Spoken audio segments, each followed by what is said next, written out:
আসসালামু আলাইকুম ওয়া রাহমাতুল্লাহি ওয়া বারাকাতুহু। সম্মানিত দর্শক, আজকে আমরা তিলাওয়াত করব পবিত্র কোরআনুল কারীমের 33তম সূরা সূরাতুল আহজাব।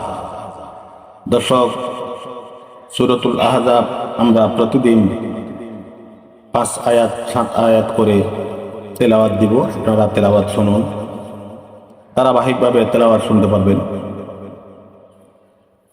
সম্মানিত দর্শক, যারা পবিত্র কোরআনুল কারীম তেলাওয়াত শুনতে চান, তেলাওয়াত করতে চান কিন্তু তেলাওয়াত করার সময় হয় না, সুযোগ হয় না, বা তেলাওয়াত করতে জানেন না, তাদের জন্য আমাদের এই ছোট্ট উপহার।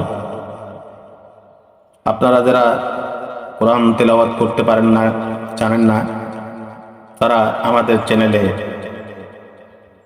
যুক্ত থাকুন।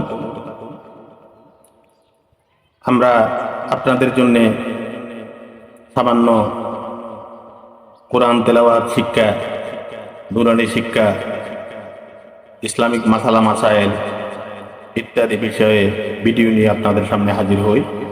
আপনারা যারা কোরআন তেলাওয়াত শিখতে চান, তারা আমাদের তেলাওয়াত শুনুন। আমাদের চ্যানেলে নুরানি শিক্ষার ভিডিও আছে। আমাদের চ্যানেলে প্লেলিস্টে আসুন, নুরানি শিক্ষা দেখুন, কোরআন তেলাওয়াতের ভিডিও দেখুন। সুযোগ পেলে শিখুন, অথবা সাথে সাথে পড়ুন এবং শুনুন। দর্শক, আমাদের ভিডিও ভালো লাগলে লাইক, শেয়ার এবং কমেন্ট করবেন, এবং প্রতিদিন সবার প্রথমে ভিডিও পেতে বেল বাটনটি টাচ করে আমাদের সাথে যুক্ত থাকুন এবং আমাদেরকে সহযোগিতা করুন। শেয়ার করে অন্য আরও 10 জন যেন কোরআন তেলাওয়াত শুনতে পারে, সেজন্য সহযোগিতা করুন। তাতে আপনিও সওয়াবের অংশীদার হবেন। আমরা আপনাদের জন্য আসি প্রতিদিন ভিডিও নিয়ে। তো দর্শক, আসুন তেলাওয়াত শুনুন। আউযু বিল্লাহি মিনাশ শাইতানির রাজীম। বিসমিল্লাহির রাহমানির রাহিম। ইয়া আইয়ুহান নাবিয়্যু ইত্তাকিল্লাহা ওয়া লা তুতি'ল কাফিরিনা ওয়াল মুনাফিকিন। ইন্নাল্লাহা কানা আলিমান হাকীমা। واتبع ما يوحى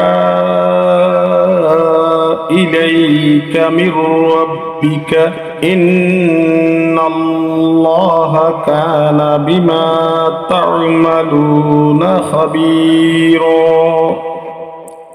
وتوكل على الله وكفى بالله وكيلا. ما جعل الله لرجل من قلبين في جوفه وما جعل أزواجكم اللائي تظاهرون منهن أمهاتكم وما جعل أدعياءكم أبناءكم ذلكم قولكم بأفواهكم والله يقول الحق وهو يهدي السبيل. ادعوهم لآبائهم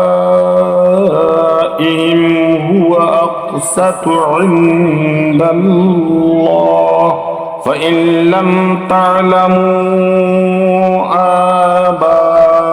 آباءهم فإخوانكم في الدين ومواليكم وليس عليكم جناح فيما أخطأتم به ولكن ما تعمدت قلوبكم وكان الله غفورا رحيما.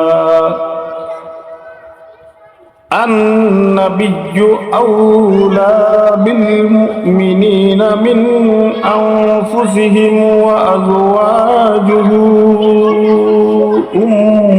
أمهاتهم وأولو الأرحام بعضهم أولى ببعض